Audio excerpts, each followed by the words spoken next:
मुंबईमध्ये येणाऱ्या पर्यटकांचे आणि मुंबईकरांचं आकर्षण म्हणजे मरीन ड्राईव्ह येथील क्वीन नेकलेस। गेल्या वर्षभरापासून बंद असलेला क्वीन नेकलेस पदपथ आता खुला करण्यात आलेला आहे। त्यामुळे मुंबईकर आणि पर्यटकांना पुन्हा एकदा क्वीन नेकलेस पदपथावर फिरण्याचा आणि समुद्रकिनारी बसण्याचा आनंद घेता येणार आहे। याचा आढावा घेतलाय प्रतिनिधी अल्पेश करकरे यांनी। मुंबईकर आणि मुंबईत येणाऱ्या पर्यटकांचं आकर्षणाचं स्थान असणारं मरीन ड्राईव्हचं क्वीन नेकलेस पदपथ आता पुन्हा सुरू करण्यात आलंय। मी सध्या मरीन ड्राईव्हच्या क्वीन नेकलेस पदपथाच्या परिसरात आहे।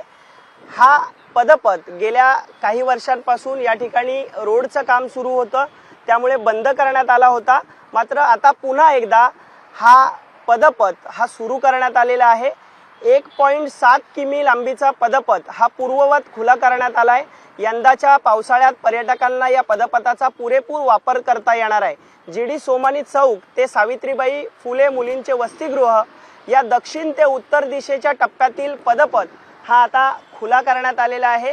गेल्या काही वर्षांपासून या ठिकाणी कामं सुरू होती, त्यामुळे क्वीन नेकलेस पदपथ पाहता येत नव्हता।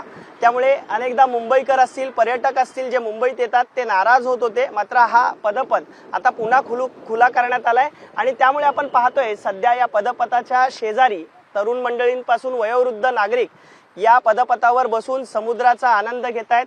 पावसाळ्याच्या दरम्यान हा पदपथ आता खुला करण्यात आल्यामुळे मुंबईकर आणि मुंबईत येणारे पर्यटक हे आनंदी झालेले आहेत।